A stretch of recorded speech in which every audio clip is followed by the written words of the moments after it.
वक़्त का मौका है, मेरे आका सल्लल्लाहु अलैहि वसल्लम इरशाद फरमाते हैं, साद इब्न रबी नजर नहीं आते, तलाश के लाओ।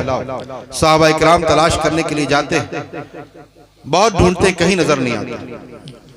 एक सहाबी ने आवाज दी कि ऐ साद इब्न रबी, तुम्हें रसूलुल्लाह सल्लल्लाहु अलैहि वसल्लम याद फरमा रहे हैं। इतना सुनना था कि वो साद इब्न रबी जो 7 लाशों के नीचे दबे थे, आखिरी सांसें चल रही थी, जिसमें छलनी छलनी था। आज हम आप होते, खुदा न करे हम किसी हादसे का शिकार हो जाएं, बचने के रास्ते ना हो, तो हम क्या करेंगे? अपने फैमिली मेंबर्स को याद करेंगे, बीवी बच्चों को, भाई बहन को, माँ बाप को याद करेंगे। और जब वो मिल जाएंगे तो उनसे कहेंगे फला फला बैंक में मेरा इतना बैलेंस है, अपने हाथ में ले लेना। फला फला जगह मेरी प्रॉपर्टीज हैं, वो अपने हाथ में ले लेना। फला फला जगह मेरा लाइफ इंश्योरेंस रखा है, वो ले लेना, ताकि मेरे मरने के बाद भी लाखों लाख मिल जाए। आज दुनिया हम पर इतनी गालिब है, लेकिन वो साद इब्न रबी हमारी आप की तरह जलसों में बैठकर सिर्फ बड़ी बड़ी बातें करने वाले और नारा लगाने वाले नहीं थे। वो आशिक रसूल थे, वो सहाबी रसूल थे, इसलिए उन्होंने अपने फैमिली मेंबर्स को याद नहीं किया।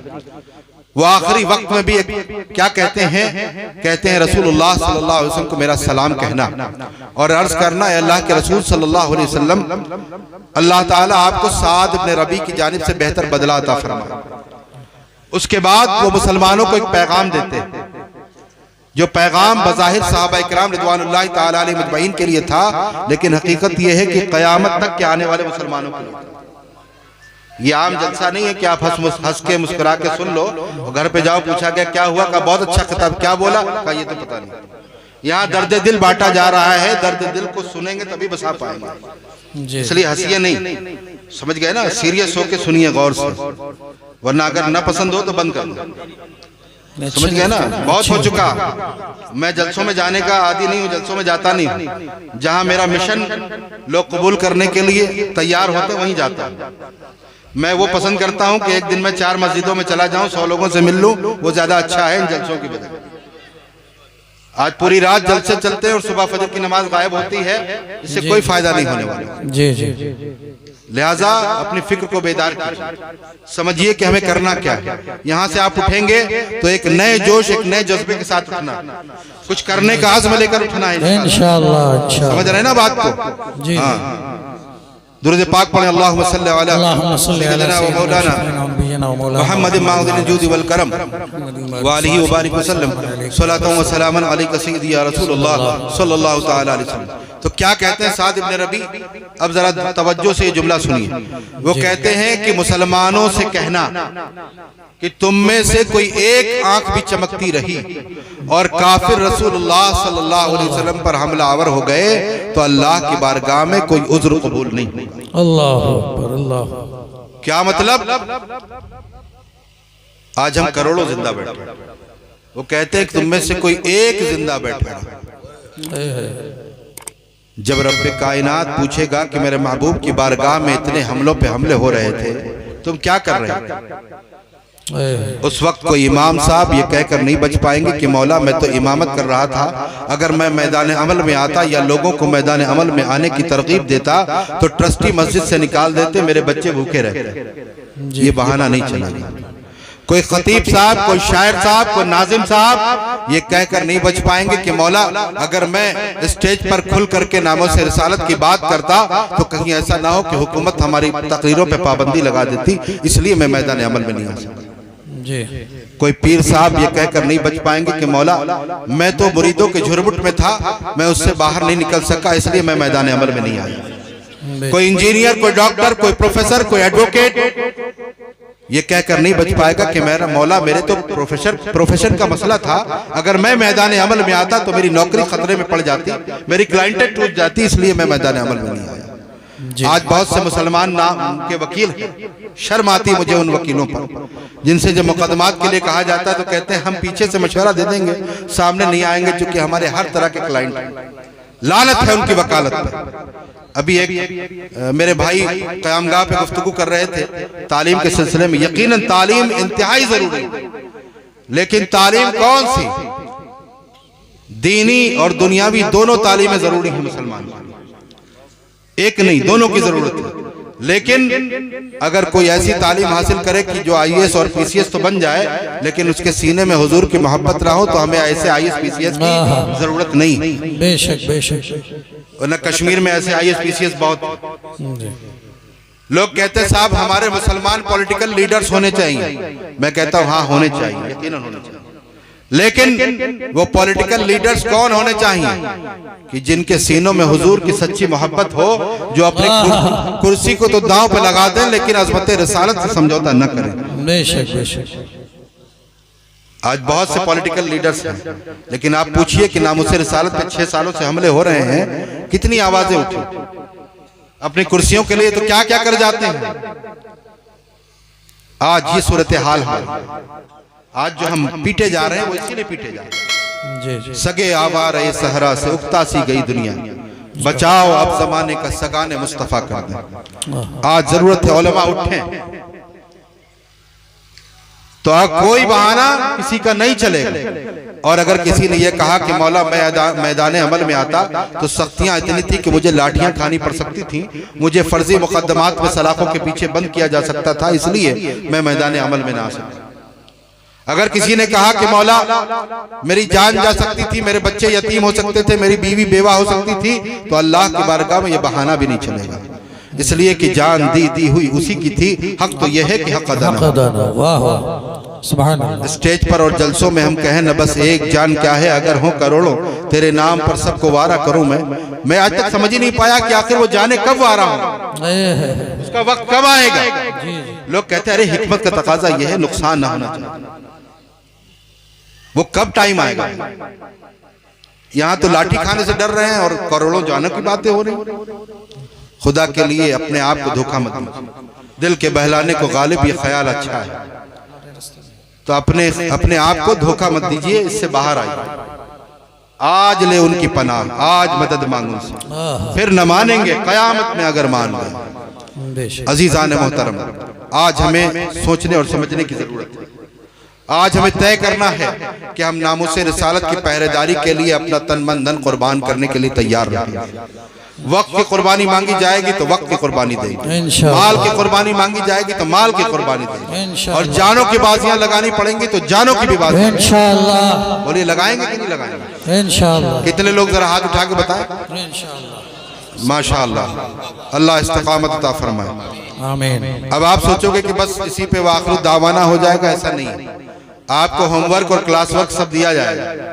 अगर आपने ये दोनों काम किए तब तो हम समझेंगे कि ये हाथ आपने दिल से उठाया, और अगर आपने सिर्फ यहां से टहलते हुए चले गए और घर में जाके सो गए, कोई काम नहीं किया, तो फिर कमर उस्मानी को तो धोखा दे सकते हो, लेकिन अल्लाह और रसूल को गवाह बना करके तुमने हाथ उठाया। बोलिए कमर उस्मानी की वजह से हाथ उठाया या अल्लाह उसके रसूल की वजह से? अल्लाह जितने लोगों ने अल्लाह उसके रसूल को गवाह बना के हाथ उठाया था, जरा वो लोग हाथ उठा दें। माशाअल्लाह, सुभान अल्लाह, अल्लाह सलामत रखे। अब मैं 3 काम आपको देता हूं।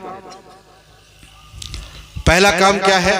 2 होमवर्क हैं और 1 क्लास वर्क। पहला काम क्या है? आप सब नामों से रिसालत के मुबल्लिग बन जाइए इंशाअल्लाह।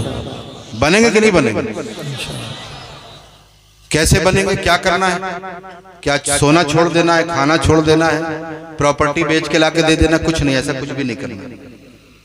रोज कम से कम अपने एक भाई को समझाना है कि देखो नामुसे रिसालत पे हमले बहुत हो चुके, अब बर्दाश्त नहीं होगा।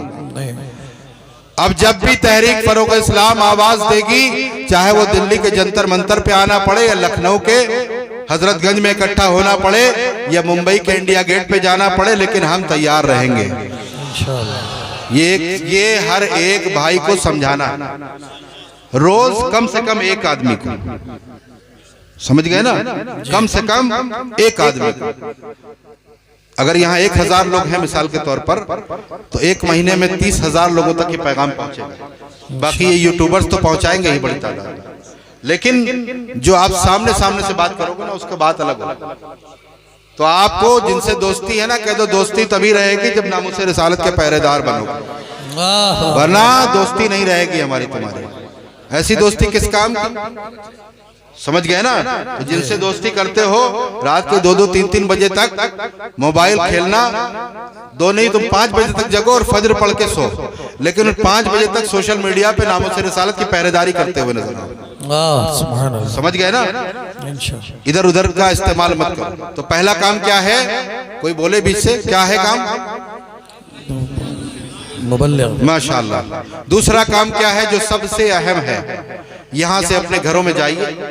अभी हो सकता है कि घर वाले सो जाएं, क्योंकि ये महाराष्ट्र नहीं है, ये यूपी है, यहाँ लोग जल्दी सोते हैं। लिहाजा सुबह नमाज फजर के बाद, नमाज फजर के बाद यानी कि नमाज फजर पढ़नी ही है। समझ रहे ना? इंशाअल्लाह। ये नहीं कि साहब देर में आए थे, सो गए थे, तो घर वालों को तो बेवकूफ बना सकते हो, अल्लाह की बारगाह में कोई बहाना नहीं चलेगा। तो नमाज फजर अदा करनी है।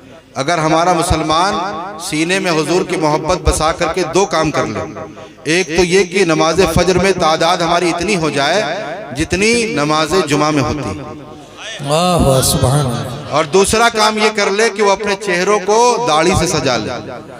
आप यकीन मानो किसी की हिम्मत नहीं होगी कि वो आपसे आंखों में आंखें डाल के बात कर सके। बेशक। समझ रहे ना बात को? तो दूसरा काम क्या करना है आपको?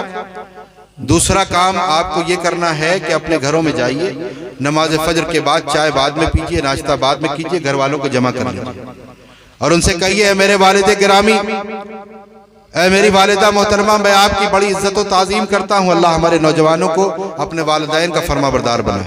आमीन। उनसे कहें, मेरे वालिद गिरामी है, मेरी वालिदा मोहतरमा, मैं आपकी बड़ी इज्जत और ताज़ीम करता हूँ, आपके बड़े हुकूक हैं मुझ पर, लेकिन जब बात नामों से रिसालत की आएगी, मुझे आवाज दी जाएगी, मैं लब्बैक कहता हुआ निकलूंगा। आप मेरे बाजू मत थामिएगा, आप आंसू मत बहाइएगा, बल्कि दुआएं दे करके रुखसत कीजिएगा और फख्र कीजिएगा कि आपका बेटा नामों से रिसालत की हिफाजत के लिए मैदान में जाएगा। वाह सुभान अल्लाह, सुभान अल्लाह। ऐ मेरी बीवी है शरीक हयात, मैं तुमसे बड़ी मोहब्बत करता हूँ, लेकिन सुनो, मैं कायनात की हर शय से ज्यादा अपने नबी सल्लल्लाहु अलैहि वसल्लम से मोहब्बत करता हूँ। जब हुजूर की नामोस की बात आएगी और मुझे मैदान अमल में आवाज दी जाएगी, मैं लब्बैक कहता हुआ निकलूंगा, उस वक्त तुम मेरे बाजू मत पकड़ना, तुम आंसू मत बहाना, बल्कि अपने दुपट्टे के आंचल को फैला देना और दुआ करना कामयाबी के लिए, और फख्र करना कि तुम्हारा शौहर किसी चोरी डकैती के लिए नहीं, बल्कि नामोस रिसालत की हिफाजत के लिए मैदान अमल में। सुभान अल्लाह, सुभान। ऐ मेरे बच्चों, तुम मेरे लख्त जिगर हो, तुम मेरे दिल के टुकड़े हो, तुम मेरे कलेजे की ठंडक हो, मैं तुमसे बड़ी मोहब्बत करता हूँ, लेकिन मैं कायनात के हर शय से ज्यादा अपने नबी सल्लल्लाहु अलैहि वसल्लम। जब हुजूर की बात आएगी और मुझे आवाज दी जाएगी, मैं लब्बैक कहता हुआ निकलूंगा, उस वक्त तुम मेरे कदमों की बेड़ियां मत बनना, तुम आंसू मत बहाना, बल्कि मुस्कुरा करके रुखसत करना और फख्र करना कि तुम्हारा बाप नामों से रिसालत की हिफाजत के लिए मैदान अमल में जाना है। वाह सुभान अल्लाह। अगर ये नहीं किया तो याद रखो, न हमारी इज्जतें बचेंगी, न माल बचेगा, न कारोबार बचेगा, कुछ भी नहीं बचेगा। जी जी बेशक। हुजूर की अजमत पे पहरेदारी करोगे तो सब बच जाएगा इंशाअल्लाह। समझ रहे ना बात को? ये काम बहुत जरूरी है, इसलिए कि आज हमारे नौजवानों में जज्बा होता है तो कभी बूढ़ा रोकता है, कभी बच्चे रोकते हैं, कभी बीवी रोकती है, कभी बाप रोकता है, कभी माँ रोकती है। इसलिए हमें अपने घरों में सहाबा इकराम रिज़वानुल्लाहि ताला अलैहिम अजमईन के वाक़यात, वो खाली कहते नहीं थे या रसूलुल्लाह आप पर मेरे बाप कुर्बान, बल्कि वो कुर्बान करने के लिए हम वक्त तैयार रहते। लिहाजा उनकी सीरत को का मुताला कीजिए और जाकर के अपने घर में खाने पे कभी बैठिए, एक वाक़या बयान करें। ये मुसलसल काम करना होगा, ये होमवर्क है, करेंगे कि नहीं करेंगे? और अल्हम्दुलिल्लाह मैं वही कहता हूँ जो पहले खुद करता हूँ। रब का फजल है कि जब उस मरदूद यती नरसिम्हानंद ने गुस्ताखी की थी, मैं बनारस के दौरे पर था, एक हफ्ते के दौरे पे था, दूसरा दिन था, अचानक किसी ने वो वीडियो मुझे, हालांकि मैं FIR दर्ज करा चुका था उससे पहले, लेकिन वो वीडियो मैंने सुनी नहीं थी, मैं सुनता नहीं हूँ, लीगल डिपार्टमेंट जो हमारा है तहरीक का, उसको दे देता हूँ कि आगे कार्रवाई करें। मैंने उसको सुना नहीं था, एक साहब ने मुझे सुना दिया, बस मेरी कैफियत ऐसी हुई कि 2-3 प्रोग्राम थे, सब में रोते ही हुए गुजरा, और मैंने अपना प्रोग्राम मुलतवी किया। छोटे भाई को फोन किया, वालिदा मामू के यहाँ थी, मैंने कहा उनको सुबह लेके आओ, मैं रात में निकल के पहुंच रहा हूँ। 2 घंटे के लिए घर गया और मैंने अपनी वालिदा के सामने हाजिर होकर के अर्ज किया कि आपका बेटा जिस मिशन के लिए आपने उसे आगे बढ़ाया है, जिस मिशन के लिए वो आगे काम कर रहा है, अब जरूरत है कि शायद कुछ बड़ी कुर्बानियां देनी पड़े। लिहाजा मैं आज आपके पास सिर्फ इसलिए इजाजत लेने के लिए आया हूं कि कल अगर आपको खबर मिले कि आपका बेटा किसी हॉस्पिटल में एडमिट है तो आप रोइएगा मत, परेशान मत होइएगा। अगर आपके सामने अचानक आपके बेटे की लाश आ जाए तो आप, मैं चाहता हूं कि पहले से ज़हनी तौर पर आप प्रिपेयर रहें। उस माँ की अजमतों को सलाम, उन्होंने एक आंसू बहाए बगैर कहा, बेटा अल्लाह ने तुम्हें जिस काम के लिए मुंतखब किया है तुम अपने काम करो। सुभान अल्लाह, सुभान। और ये खाली उनका जुमला नहीं था। अभी कारी इरशाद साहब मेरे साथ सफर में हैं, यहाँ मौजूद हैं, आप उनसे पूछ सकते हैं कि 18 तारीख को त्रिपुरा में जब हमारी बेल रिजेक्ट हुई 18 नवंबर को, तो वालिदा का फोन उनके पास आया। उन्होंने कहा कि बेल हो या ना हो हमें इसकी फिक्र नहीं, हमने तो अपने बेटे को अल्लाह और रसूल के सुपुर्द कर दिया है। अल्लाह अल्लाह। तो ये एक दिन का मिजाज नहीं है, ये आपको घर में बैठ करके बार बार काम करना पड़ेगा तब ये मिजाज बनेगा। जी जी, समझ गए ना। मेरा बच्चा 14 साल का है, जब जंतर मंतर से हम लोग उठ करके आ गए तो उसका फोन आया कि क्या हुआ गुस्ताख का, तो हमने कहा अभी कुछ नहीं हुआ। क्या, क्यों उठ के चले आए? 14 साल का बेटा है, मुझसे कह रहा क्यों उठ के चले आए? मैंने कहा बेटा स्टेप बाय स्टेप कार्रवाई होगी। तो कहा जब तक वो सलाखों के पीछे न जाए आप बैठिएगा नहीं सुकून से। अल्लाह अल्लाह अकबर, या रसूल अल्लाह, लब्बैक या रसूल अल्लाह, लब्बैक लब्बैक या लब्बैक या रसूल अल्लाह, लब्बैक लब्बैक लब्बैक या रसूल अल्लाह, लब्बैक लब्बैक लब्बैक या रसूल अल्लाह, लब्बैक या रसूल अल्लाह, लब्बैक। और ये इसलिए नहीं कह रहा हूं कि घर जाके तारीफ कीजिए कि हजरत तो बड़े बहादुर हैं, इसके लिए नहीं, बल्कि आपको भी वही करना है इंशाअल्लाह। समझ रहे ना, ये मिजाज पैदा करना है, ये दुनिया की मोहब्बत और मौत का खौफ दिलों से निकाल दो। मेरे आका सल्लल्लाहु अलैहि वसल्लम ने फरमाया कि अनकरीब तुम पर दूसरी कौमें ऐसे टूटेंगी जैसे खाने पे भूखे टूटते हैं। अर्ज किया गया या रसूलुल्लाह सल्लल्लाहु अलैहि वसल्लम क्या हम बहुत किल्लत में बहुत थोड़े होंगे? फरमाया नहीं, तुम बहुत कसरत से होगा, बहुत ज्यादा होगा, लेकिन समंदर पे झाग की तरह, समंदर पे झाग की तरह। और अल्लाह तबारक व तआला तुम्हारे दुश्मनों के दिलों से तुम्हारा खौफ निकाल देगा और तुम्हारे दिलों में वहन डाल देगा। पूछा गया वहन क्या है? तो फरमाया दिल, मौत का खौफ और दुनिया की मोहब्बत। आज अपना अपना मुहासबा कर लीजिए, दोनों चीजें हमारे अंदर पाई जा रही कि नहीं पाई? जी पाई। कहा गया साहब जंतर मंतर पे जाना, अरे हमारे कारोबार का क्या होगा? अरे कारोबार तुम लेकर के पैदा हुए थे क्या? जी, जिसके सत्ते में पूरी कायनात बनाई गई, उसकी अजमत पे हमले हो रहे हैं, सड़कों पे आके हमले किए जा रहे हैं, और तुम कह रहे हो मेरे कारोबार का क्या होगा? तुम कह रहे हो मेरी नौकरी का क्या होगा? मैं कहता हूं लानत है ऐसी नौकरी, ऐसे कारोबार जो अजमत रिसालत की पासबानी से रोके। आज ले उनकी पनाह, आज मदद मांग उनसे, कल न मानेंगे कयामत में अगर मान गए। वाह सुभान अल्लाह, माशाअल्लाह या रसूल अल्लाह।